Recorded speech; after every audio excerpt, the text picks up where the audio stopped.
Allô, Marie-Claude, je veux d'abord te dire un énorme merci d'avoir accepté de faire un témoignage pour le parcours que tu viens de vivre de 10 semaines, Révèle ta puissance féminine. On a vécu tout un chemin ensemble et j'aimerais te donner l'opportunité de prendre la parole pour partager aux autres femmes qu'est-ce que tu as vécu comme parcours, comme transformation, parce que franchement, je suis très impressionnée. Je me permets de nommer comme point de départ que tu as vécu un traumatisme majeur en très bas âge dans ta vie, un abus sexuel qui a laissé des traces majeures. Hein. Quand on a commencé, tu es très renfermée, euh, très triste, très angoissée, difficulté à connecter avec tes enfants, même avec ton chum, angoisse sociale, difficulté à connecter avec les autres. Tu avais une relation absolument horrible avec tes parents, où il y avait beaucoup de colère et de tristesse. Alors ça, c'était notre point de départ. Et j'aimerais que tu nous parles, Marie-Claude, comment tu as vécu ce parcours-là. Hmm. Ben, comme tu l'as dit, quand j'ai commencé, comment je pourrais dire? Tu sais, pour moi, là, c'était comme insensé d'avoir une sexualité à cause de ce que j'avais vécu, tu sais, mon abus sexuel de 6 ans à 13 ans, tu sais. C'est sûr que ça va toujours faire partie de mon histoire. Tu sais, quand que j'en parle, c'est sûr que je vais toujours comme, comment je pourrais dire, tu sais, ça fait partie comme un peu de moi, mais j'ai comme appris à, comme- j'ai, comment je pourrais dire, tu sais, avant, mettons, je pouvais le faire avec mon chum, je ressentais beaucoup de culpabilité, de honte. Pendant 2, 3 Hmm. jours, je pouvais ne pas filer, puis je pensais jamais un jour que cette émotion-là, elle disparaîtrait. Oui, c'est vrai, je me souviens, tu me disais que tu tombais comme dans un état dépressif dans les 3 jours qui suivaient à chaque fois que tu faisais l'amour avec ton partenaire. Ouais. Puis, Puis je aujourd'hui, pensais, c'est comment? ben, aujourd'hui, comment je pourrais dire, je ressens plus cette honte-là ou cette culpabilité-là, tu sais, je pensais pas dans ma vie ne plus ressentir ça. Tu sais, ça a Ouais, été hein? vraiment le gros morceau, là, parce que j'ai toujours aimé le faire, mais à cause de mon passé, de mon agression sexuelle, ben, je me disais que, oh, je mérite pas d'avoir du plaisir. Tu sais, il y avait beaucoup aussi de croyances en arrière de ça. Puis le programme m'a beaucoup aidé à tout Ouais.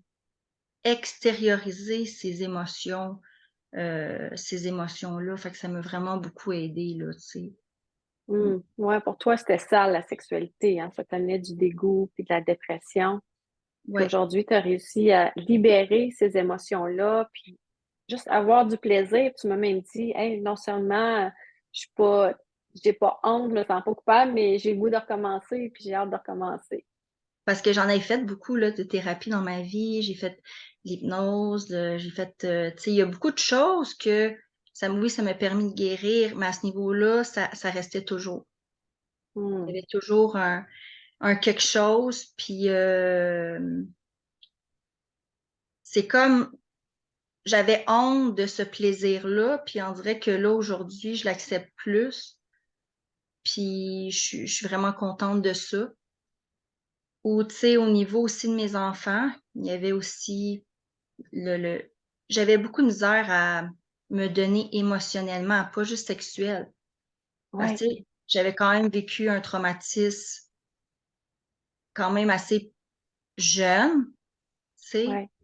Fait que Puis en plus plus de ton trauma, excuse-moi, je me permets de faire une petite oui, parenthèse pour que les autres personnes comprennent. En plus de ton abus sexuel, c'est que tu as vécu avec des parents qui étaient très froids, qui n'étaient pas présents avec toi. ouais, Puis à un moment donné, tu m'as même dit, puis le parcours est avancé, tu me dis, sais-tu quoi? Je pense que le trauma comme d'abandon de mes parents est plus souffrant que mon trauma d'abus sexuel. Donc, tout ça oui, pour mettre en lumière que il n'y en avait pas de relation entre tes parents et toi. ouais. Puis, tu savais pas, toi, comment entrer en relation avec tes enfants. Non. Puis là, aujourd'hui, comment ça se passe avec tes enfants? Ben, aujourd'hui, ça se passe super bien. Hmm, Tu sais, je suis capable de jouer avec eux, de dire que je les aime, de leur donner tu sais, des caresses, tu sais, fait que ça me fait du bien parce que c'était comme, je me privais de ça, tu sais. Je me hmm, privais de cet amour-là. Puis grâce à tes outils, j'ai appris, tu sais, à m'aimer. Tu sais, j'ai appris, tu sais, ça m'a permis de me libérer de beaucoup de choses, là. hmm. Puis tantôt, tu m'as parlé aussi, tu m'as partagé quelque chose de gros pour toi, la première étape, la première fois où euh, tu sortais avec des amis de filles en présence des hommes. Ouais. Ben, j'avais beaucoup de misère avant à sortir. Quand il y avait des hommes, j'évitais ces situations-là. Ça Et démontre l'ampleur de ton trauma, là. Tu sais, juste même qu'il y ait des hommes dans ton environnement, c'était ouais, épeurant. ça me stressait vraiment beaucoup. Euh, Même au niveau des femmes, des fois, dépendamment du type de personnalité, si c'était trop autoritaire ou des choses comme ça. Et j'ai commencé à me mettre en mouvement aussi. Fait que dans le fond, tous les outils m'ont permis de passer à l'action parce que j'étais comme dans une espèce d'état où je faisais les mêmes choses, où j'étais renfermée, là, vraiment, je me sentais Oui. comme pognée, comme une cage. Tu étais Tu sais? paralysée dans l'action. Il ne Oui, se passait rien, hein. ça. C'était juste ce que tu connaissais. Tu J'étais répétais juste les paralysée. tâches de ton quotidien qui te sécurisaient, puis tu ne voulais pas sortir de cet environnement-là. Tu sais, même au niveau sensoriel, tu sais, je pouvais ressentir, tu sais, mon agresseur sur moi, tu sais, je me sentais étouffée, je pouvais, tu sais, l'odeur, tu sais, son odeur, tout, tu sais, tous les sens, là, étaient comme en hyper, comment on appelle ça? Vigilance, Hyper en vigilance, hypervigilance. tu sais. Mais le fait d'avoir eu des outils pour extérioriser, mais avec mon corps, tu sais, pas juste parler, mais Ouais. vraiment l'extérioriser avec le corps, puis en tout cas, ça m'a vraiment beaucoup aidé parce que tu as vraiment travaillé au niveau sensoriel, tu sais. Qu'est-ce qu'un Ouais. psychologue fait pas?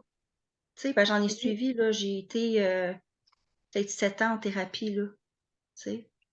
C'est ça la Puis, différence entre une thérapie avec un psychologue, puis l'approche qu'on a utilisée. On a utilisé les trois outils de base du tantra, qui sont le mouvement, le son et la respiration. ouais. C'est avec ça qu'on a comme défigé ton état intérieur. Mhm. Tu sais, je partais de vraiment loin, là, tu sais. Puis, je vais continuer à les utiliser, là. On peut toujours continuer à les utiliser, tes outils, là. Fait que c'est jamais perdu aussi, là. Hmm. Tu me parlais de tes parents aussi euh, cette semaine, donc c'est notre dernière rencontre aujourd'hui, que pour la première fois, tu as vécu une rencontre différente avec tes parents. Est-ce que tu voudrais en témoigner? Ouais. Ben, moi, c'est sûr que j'avais toujours tu sais, même si je l'exprimais, même si j'avais toujours tu sais, j'avais écrit des lettres à mes parents, j'avais toujours cette colère-là, là, tu sais, une grosse colère contre mes parents de pas avoir été là pour moi. Puis j'étais dans l'attente d'un parent, tu sais. Puis ça m'a vraiment beaucoup appris. En fait, je vais rencontrer dans le fond l'histoire, là, c'est que cette semaine, j'ai été chez mes parents. Et puis, ça faisait 3 semaines ou un mois que je leur disais que je les aimais. Je leur donnais des caresses, et je m'attendais rien en retour. Ça, Euh, déjà, en soi, c'est un exploit, là, parce que quand on a commencé, il n'y avait pas de câlin, pas de caresse, il n'y avait pas de je t'aime à tes parents. non, c'est ça.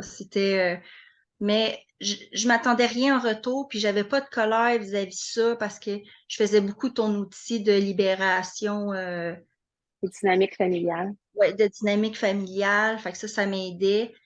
Puis, cette semaine, c'est ça, j'ai été chez mes parents. Et puis, je parlais avec ma mère puis ma grand-mère et on parlait de sujets profonds. Puis ma mère, je sais pas, on parlait de force puis de résilience des personnes qui sont capables de passer à travers beaucoup de choses, beaucoup d'épreuves dans leur vie. Puis moi, j'ai dit à ma mère, j'ai dit en tout cas, moi, je dois être une personne forte puis très, très résiliente parce qu'avec tout ce que j'ai vécu, ben, il y en a que ça ferait longtemps qu'ils seraient plus là, tu sais. Puis ma mère, elle s'est mise à pleurer. Mais j'ai jamais vu ma mère pleurer dans sa vie.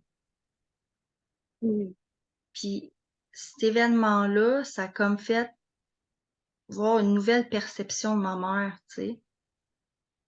Parce que c'est Wow. comme, on dirait que ça a changé aussi ma perception de, ben, elle m'aime pas, tu sais. Parce que là, je me suis dit, ben, ça pleure, c'est qu'elle m'aime. Ça lui tient à cœur que ce que j'ai dit, que ce que j'ai vécu, tu sais. Puis, tu sais, j'ai donné une grosse caresse, mais je m'attendais pas à rien non plus, là. J'ai juste, c'était instinctif. Puis là, elle m'a dit qu'elle m'aimait. Puis Wow. c'est comme, tu sais, depuis ce temps-là, j'ai comme plus d'attente envers mes parents, tu sais. Tu sais, parce que je suis mon propre parent, puis Ouais. moi, si je pourrais leur faire libérer des choses, ben tant mieux, tu sais, avec mon travail que j'ai fait. On l'a construit, ce parent-là, à l'intérieur de toi, hein? Un pas à la fois. Ouais, Wow. Magnifique. ouais. En tout cas, je peux te dire que la Marc-Claude qui est devant moi aujourd'hui, c'est pas celle que j'ai rencontrée au début du parcours. Pour terminer ce merveilleux partage-là que tu viens de nous faire, qu'est-ce que tu aurais à dire aux femmes qui hésitent, qui auraient envie de faire cet accompagnement-là, qui auraient envie de défaire des blocages sexuels, de s'ouvrir à qui elles sont pour améliorer leur relation avec elles-mêmes, leur corps, la sexualité, mais aussi les autres, que ce soit le partenaire, les enfants, la famille. Qu'est-ce que tu aurais à dire à ces femmes-là? Mmh. Qu'est-ce que j'aurais ben, tu sais, il faut pas genre un extrême traumatisme non plus comme j'ai vécu pour faire ton accompagnement ou utiliser, les les outils. Puis moi, je leur dis: «Go, là, ça vaut la peine, là». Tu sais, il y a beaucoup de choses comme que j'ai énumérées qui a changé. Mes parents, mes enfants, tu sais, même avec mon conjoint, hem, tu sais, j'ai encore beaucoup d'épreuves, mais j'ai des outils pour, tu sais? Oui, C'est comme ça, si on a fait marché le chemin une première fois ensemble, puis oui. avec la plateforme en ligne, tu as tous les accompagnements qui sont là pour Mmh, que même si je suis plus là physiquement avec toi, mais que je te tienne encore par la main pour te guider, pour oui, continuer à approfondir, puis aller plus loin dans la connexion à ton corps, à ton cœur, à ta sexualité, à ton énergie sexuelle, ou à toute forme de libération qu'il y a à faire. mmh. Parce que, tu Mm. sais, moi, je commençais de loin, de très, très loin, tu sais? Fait que juste le fait que je fasse la vidéo aujourd'hui, tu sais, que j'ai passé à l'action au niveau des hommes, tu sais, je fais des petits pas. C'est des petites actions, mais je continue de les faire, puis ça me sécurise d'avoir, ta plateforme, puis pouvoir évoluer, tu sais, Mm. encore plus, mais de manière, autonome dans le fond, là, tu sais? Mmh. En fait, je vais te confier, Marie-Claude, que je suis vraiment comme agréablement surprise que tu m'as dit oui tout de suite quand je t'ai demandé si tu voudrais faire un témoignage vidéo pour aider les autres femmes à voir qu'est-ce que ça peut faire comme cheminement. Tu m'as dit oui tout de suite, tu n'as même pas hésité. J'ai senti une petite gêne qui était là, mais quand même, tu étais vraiment partante, ce qui n'aurait jamais été le cas au début. Alors, Mmh. je veux dire que je suis vraiment super fière de toi. C'était un privilège de t'accompagner dans ce chemin-là. Et j'ai vu aussi comment tu t'es donné, tu as tout pris à cœur, tu as pris le temps de tout faire. Presque à chaque semaine, tu m'écrivais un texto pour me poser des questions, pour juste me dire qu'est-ce que tu vivais, qu'est-ce que tu traversais. Vraiment, tu t'es donné à 100% et les résultats sont là aujourd'hui. Ben, moi, je pense que c'est une thérapie qu'il faut faire une fois dans sa vie parce que c'est une thérapie différente, puis c'est tellement en lien avec la connexion de son corps, tu sais? Puis oui, ça a de lien avec la sexualité, mais ça va plus loin que juste la sexualité, tu sais? Fait que Ouais. Vraiment, l'épanouissement, c'est être qui on est dans notre lumière, dans notre âme, laisser tomber les masques, les protections pour être qui on est vraiment, dans tous les aspects de sa vie. oui. Merci Marie-Claude pour ton beau témoignage. C'est extrêmement apprécié. Puis je te souhaite une belle continuité dans ton parcours. Puis je suis super, super fière de tous les progrès que tu as fait. Bravo. Mais merci. Merci Marie-Claude.